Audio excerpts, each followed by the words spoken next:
এবং আমার ধারণা হচ্ছে যে এরা এই বয়সে যদি এটা ধরে রাখতে পারে, বড় বয়সে অনেকে সুস্থ থাকতে পারবে।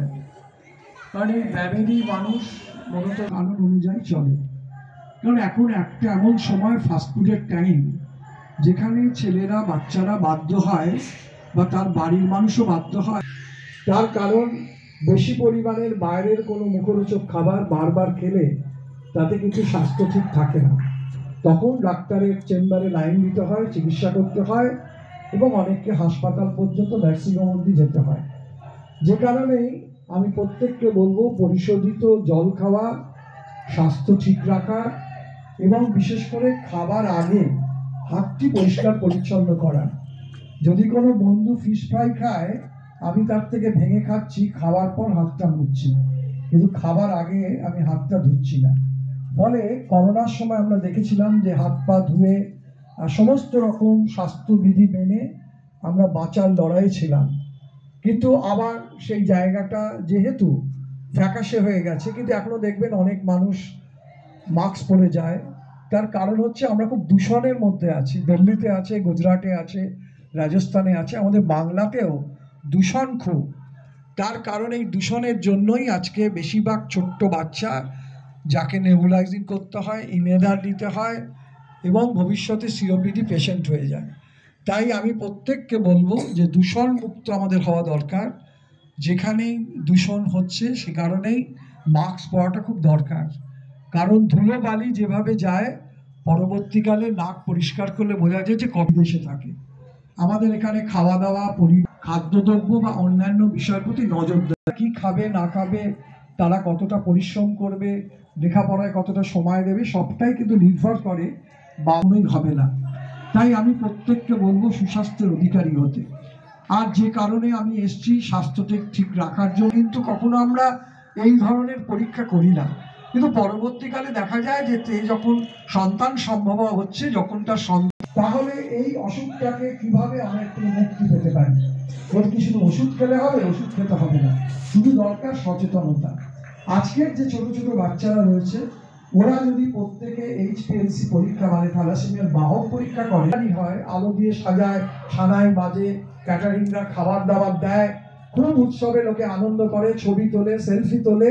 তারপর যখন বিয়ে বাড়ি অন্ধকার হয়ে যায়, সানাই বন্ধ হয়, লোক বাড়ি ফিরে যায়, তারপর যদি 10 মাস 10 দিন পর তার ঘরে সেই ফুটফুটে সন্তানটা আসে, তোমরা যেমন ছোট্ট বাচ্চা হিসেবে এসেছিলে, সেই রকম যখন আসবে, তখন যদি ধরা পড়ে ওই ব্যাধিটা, তখন কিন্তু বিয়ে বাড়িতে যত লোক খেয়েছে, 400-500 লোক যদি খেয়ে থাকে, কেউ পাশে দাঁড়ায় না। তখন কিন্তু বাবা মাকেই সেই সন্তানটাকে নিয়ে দৌড়তে হয় হাসপাতালে, ব্লাড ব্যাংকে। তাই আপনাদের কাছে আমার অনুরোধ, আমরা কেন সচেতন হচ্ছি না? আজকে ডিজিটালের যুগ, আজকে ইন্টারনেটের যুগ, আজকে সমস্ত কাজ আধুনিকতার জোয়ারে হচ্ছে, অথচ আমরা যারা রক্ত মাংসে গড়া মানুষ, আমরা সেই বিজ্ঞান প্রযুক্তির যুগেও আমাদের কিন্তু এখনো কুসংস্কার রয়েছে। অনেকেই ভাবছে কি দরকার বাবা এইসব ঝামেলায় গিয়া। কিন্তু যদি ব্যাধিটা কোনো ক্রমে তার শরীরে জন্মগ্রহণ করে, তাহলে কিন্তু তাকে দীর্ঘদিন লড়াই করতে হবে এবং বাঁচবে কিনা তার কোনো গ্যারান্টি নেই। তাই প্রত্যেকের কাছে আমার অনুরোধ, সাইপ্রাস বলে যখন একটা রাষ্ট্র, এক সময় তাদের প্রত্যেকটি ঘরে ঘরে থ্যালাসেমিয়া শিশু ছিল, কিন্তু সেখানকার সরকারের বদান্যতায়, সাধারণ মানুষের সচেতনতায় আজকে থ্যালাসেমিয়া একটাও নেই সাইপ্রাস শহরে। অথচ আমাদের পশ্চিম বাংলায় ক্রমান্বয়ে বাড়ছে, শুধু বাবা মা বা অভিভাবক অভিভাবিকার সচেতনতার অভাবে। আমি তাই অনুরোধ করব, প্রত্যেকে 15 তারিখে 10টা থেকে 2টো পর্যন্ত হবে, তারা গিয়ে প্রত্যেকে পরীক্ষাটা করুক। তার কারণ ওকে জীবনে বাঁচতে হবে, বড় হতে হবে, ওকে সমাজ জীবনে অনেক বড় জায়গায় যেতে হবে, রাষ্ট্রের একজন সুনাগরিক তৈরি হবে। সচেতন হন, শুধু নিজের সন্তানের জন্য নয়, পাশের সন্তানটাও যাতে করতে পারে, সেটাও আপনাদের দায়িত্ব। তার কারণ আমরা যদি নিজেরা নিজেদেরটা ভাবি তা নয়, পাশের বাড়ির যে সন্তান সে যদি এই রকম অসুখে আক্রান্ত হয়, সেটা আমাদের সকলের কাছেই লজ্জা। তাই প্রত্যেক মানুষকে দেখুন, মানুষ মানুষের তরে, একটা মানুষ আর একটা মানুষের পাশে দাঁড়ায়, এই রকম একটা দায়িত্ব বোধ দিয়ে আপনাদের প্রত্যেককে চেষ্টা করতে হবে যে আমরা যারা স্কুল পড়ুয়া বা অনেকে হয়তো বড় আছে, আগামী দিন সে বিবাহ উপযুক্ত হবে, তাকেও আমরা যাতে এর মধ্যে আনতে পারি সেটা চেষ্টা করতে হবে। দেখা যাবে যে তার পাত্রপাত্রী দেখা হচ্ছে, তাহলে তাকেও করে নিতে হবে, কারণ তার ঘরে আমাদের কাছে প্রচুর বিয়ে হবে, কার্ড ছেপে গেছে, সব জায়গায় বলে দেওয়া হয়েছে, বিয়েটা ভেঙে গেল। তার কারণ ছেলের বাড়ি বললো বাবা মেয়ে থ্যালাসেমিয়া করবো না।